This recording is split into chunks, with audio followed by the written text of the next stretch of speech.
Yo guys, what's up? So, you came here to learn programming. You want to make money, you want to have a better life, you want to find a job.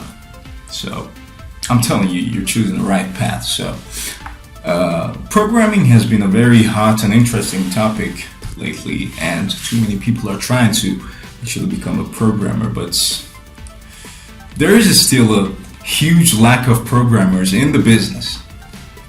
But why is that? Why is that? Why is this lack of programming out there? Well, it's because people try to become a programmer, but they don't get to become a programmer. And the reason is lack of a good plan. So let's say you want to become a, professional soccer player, basketball player, anything, and you lack a good plan. There is no plan for you. There is not a good plan for you. So what's going to happen?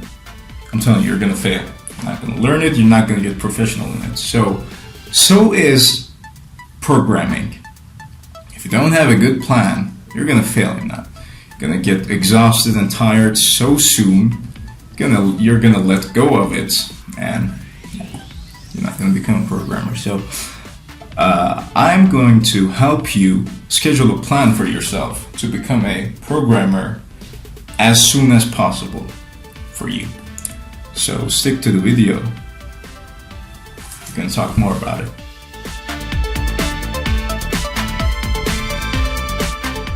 So when you want to learn something, you start off by understanding the actual concept of what it is you want to learn. So I'm going to tell you what programming is.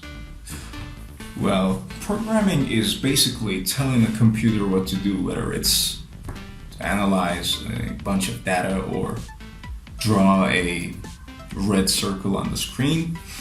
But the matter is, how do programmers tell the computer to do these things? It's the programming languages. So let me first tell you about something that may confuse you in the future. There are lots of paths you can go when you want to become a programmer. Like you can become a back-end developer, you can become a front-end developer, artificial intelligence developer, or even embedded circuits developer.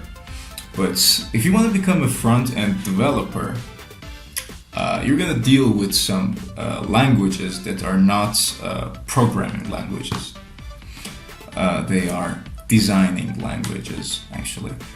For example, if you want to become a web developer, you're going to need to learn HTML and CSS, which are not programming languages. They do not have logical statements in them. Like you can tell a computer, you can code and tell a computer to put this, for example, put this button in the center of the screen, or put this text in the left side of the screen. But these languages, HTML and CSS, are not programming languages. But using a programming language, JavaScript, which you have probably heard about it, you can give this user interface components functionality. So, programming languages. There are lots of programming languages out there. Some of them are made for a specific purpose. Some of them are like general purpose languages like Java, Python, and stuff. So we are going to talk about programming languages right now.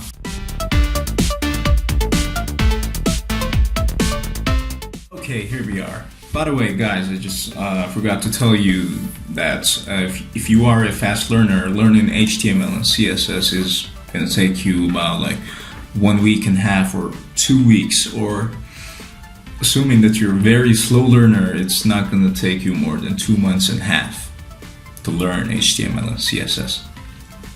So programming languages. Okay, so after you have decided what you want to do, like you have chosen what you want to become, what kind of a programmer you want to become. You want to become a back-end developer, front-end developer, or other stuff. and you have chosen the programming language you want to learn, what do? What's the first step? So these are the steps you want to learn. First, printing hello world in the specific language. What are you going to do? You're going to go to Google and search how to print hello world in Java or Python or Swift or whatever you want to learn. And I guess it's better for you to write these down, so it's going to be easy for you to learn in the future if you search based on these things. So printing hello world. After printing hello world and learning how to printing hello world with that specific language, you're gonna need to know about variable types. After variable types, you're gonna need to know about conditions like if statements. Then you're gonna need to know about loops, then functions. So these are the basics. If you want to learn how to write code an algorithm in order to solve a specific problem, these are the main things you're going to need. So after learning the basics, it's time to, and learning the basics is, if you want to really understand the basics, really understand how to write an algorithm, code an algorithm to solve a problem using loops and variables and functions and stuff in the code. The average time for learning these is like 3 months. If you be very consistent and you put a lot of time and effort in learning, it can even take like 1 month. If you're so determined and consistent. And believe me guys, consistency is the key to learn programming, because to be honest, it's hard, yeah. And everything that's hard is valuable, So after learning the basics, it's time for you to learn object-oriented programming in that specific language, like in Java or Python. So object-oriented programming is there are a lot of things you need to know about object-oriented programming, and I hope I get to record another video for you guys. I'm gonna explain object-oriented programming in it later. So when you are done learning object-oriented programming in that specific language, you have almost learned that language, and it's time for you to learn how to use it the way you want. Like you want to code for server side of a web application, or you want to write a AI robot to analyze some data, or you want to build a mobile application, or whatever you want. It's time for you to choose a framework in order to do that. So I'm going to talk to you about these frameworks and how you want to choose them.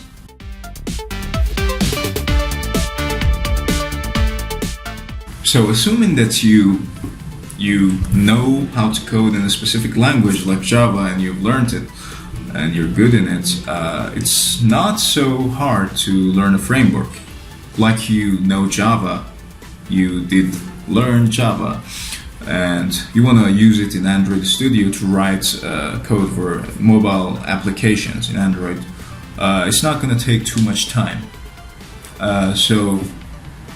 It's not a big deal. So, and also if you've learned Python, you can use it in AI frameworks or like backend development like Django or stuff. And yeah, so learning a framework is not a big deal. It's going to be easy for you.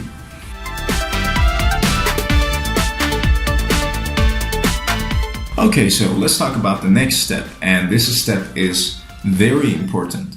Let's say you wanted to become an Android mobile application developer, and you learned Java or Kotlin, and you did learn Android Studio, how to use it, and what now? What are you gonna do? Well, the next step is to start building an app, a project for yourself, not for a company or other people, for yourself. And the reason is, in the process of developing, you're going to learn too many things. And you may even publish your app on the Play Store and other markets. And it's a very important thing to do before trying to get a job or get a project from other people, because you get experienced, and you can even put this application that you built in your resume, so that the companies and other people that want to give you projects to do trust you more. So it's a very important step to take.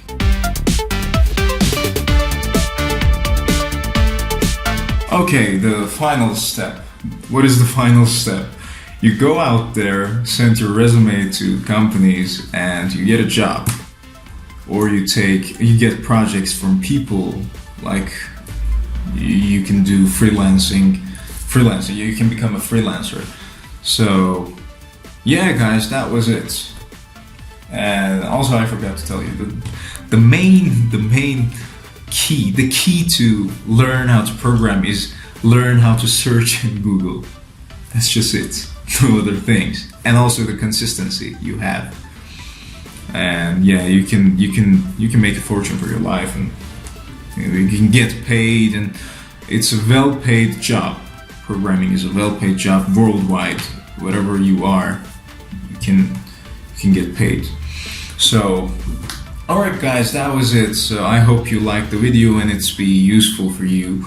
And if you haven't written these things that I told you, I suggest you to write them down so you don't forget them, and you use these notes in your learning process.